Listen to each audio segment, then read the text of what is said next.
మత్తయి సువార్త 27వ అధ్యాయము 55, 56 వచనాల్లో చూస్తే అక్కడ క్రీస్తుకు సేవ చేసిన స్త్రీలు కనిపిస్తున్నారమ్మా? ఏం రాసింది అక్కడ?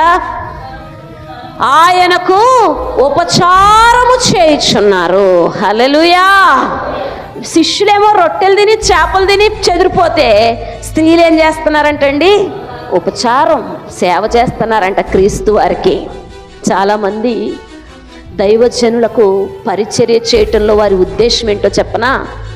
క్రీస్తుని ధరించుకుని వీరు మాకు వాక్యాన్ని ప్రకటిస్తున్నారు, క్రీస్తు నామములో వీరు మాకు ప్రార్థించుచున్నారు, క్రీస్తు నామమున వీరు ఆశీర్వదిస్తున్నారు గనక వీరికి పరిచర్య చేయటం, ఉపచారం చేయటం క్రీస్తు లెక్కలోనికి వస్తుందని భావించి పరిచర్యను చేస్తారు. అంతేగాని పాలేరుతనం అనరు.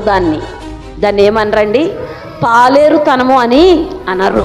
పరిచర్యను, ఉపచారాన్ని మనము దిగజార్చేవారమై ఉండకూడదు. పరిచర్యని, ఉపచారాన్ని మనం ఏం చేసేవారమై ఉండకూడదు?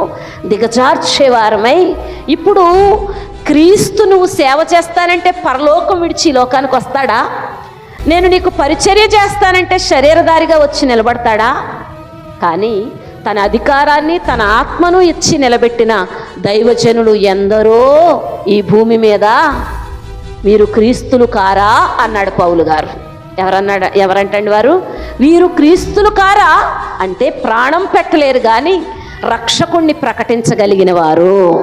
హల్లెలూయా, హల్లెలూయా. చాలామంది స్త్రీలు క్రీస్తుకి ఏం చేశారంటండి? ఉపచారం, పరిచర్యను వారు చేశారు. దేవుని సన్నిధిలో పరిచర్య చేసేటువంటి స్త్రీలు ఆశీర్వదించబడతారు. దేవుని సన్నిధిలో నేను ఆకలిగొంటిని, మీరు నాకు ఆహారం ఇచ్చారు, నేను దప్పిగొని ఉంటిని, మీరు నాకు దాహం ఇచ్చారు, నేను వస్త్రహీనుడనై ఉంటిని, మీరు నాకు వస్త్రములు ఇచ్చారు.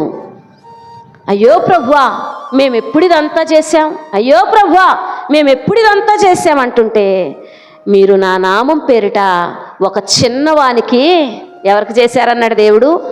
నా నామం పేరిట మీరు ఒక చిన్నవానికి